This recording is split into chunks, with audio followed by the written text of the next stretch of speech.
Hello, for the fifth Sunday in Ordinary Time, I have chosen the Gospel Matthew 5:13 to 16.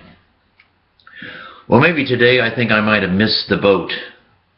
Last week I talked on why we have candles in church, the Paschal candle, the oil lamps that they used to use in the catacombs, and why we still have candles today, and all about light and darkness. And this week, the readings are more about light and darkness than last week. So I think I missed the boat. Therefore, this concludes this week's homily. Oh, well, maybe not. The first part of that gospel is not light and darkness, but the quote is, "You are the salt of the earth." You know, Morton salt here. When it rains, it pours. You are the salt of the earth.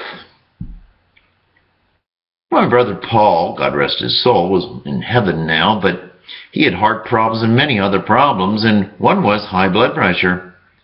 So the doctor took him off of salt. And so he would use substitute salt.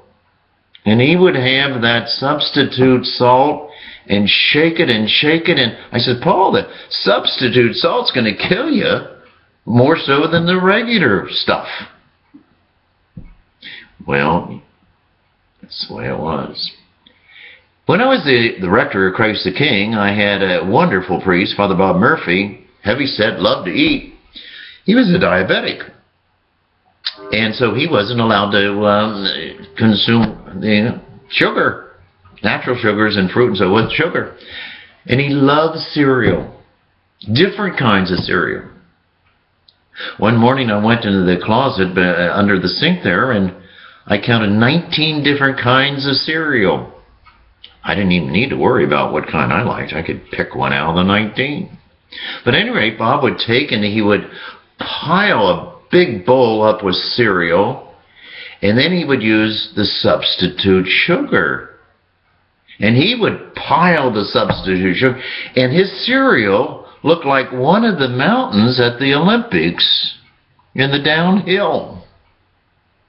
Wonderful person, but he certainly used the substitute sugar. Well, Christ said, "You are the salt of the earth." I love salt myself. My dad loved salt. And I can remember one of the highlights of the summer was when the tomatoes came in. And I know I'd go in the backyard and over the hill a little bit and pick a nice, plump, juicy, red tomato, take it up the house, wash it off a little, get the salt cellar, and eat the tomato like an apple, salting it with each bite. Golly! In the middle of this winter, and the cold and the chill, I certainly would like to go back and get a juicy tomato in the heat of the summer. You are the salt of the earth. Why? Why does the church use this, or why did Jesus use this? Well, there's many reasons, or many meanings of salt. And the one I like the best, for me, is salt makes food taste better. That tomato, that steak, whatever. For me, it makes it taste better. Well, see, think life is to be made better. You are the salt of the earth. You are to make other people's lives better. You are the salt of the earth. That's one. Another, it's old-fashioned, salt has been a preservative. And so you would preserve meat, for example, salt it. It'd keep for months without refrigeration.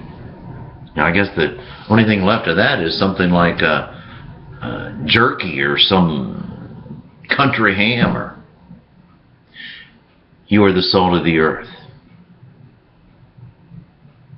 Salt is in the oceans.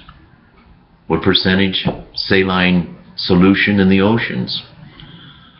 I think I heard once that the fluid in the womb of the mother, my mother, is like and has the same content of salt solution.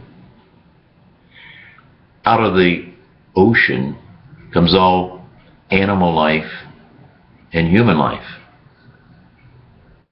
Out of my mother comes a human life and my Father.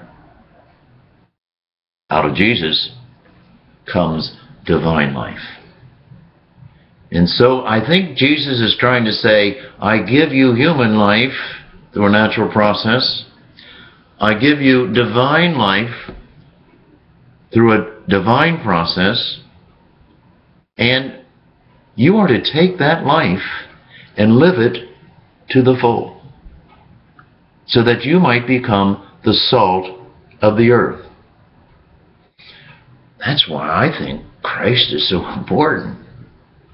He makes my life taste better. He invites me to go out and make other people's lives better by loving them more, by forgiving them more often. You are the salt of the earth. Well, last week was all about light and darkness. I'm sorry, but that one little phrase, couple sentences in the beginning of the gospel, you are the salt of the earth. Because of Christ, does your life taste better? Because of Christ, do you go out and make other people's lives taste better? I bet you do. I hope you are. And don't put in any of those substitute things. Use the real thing to make life taste better.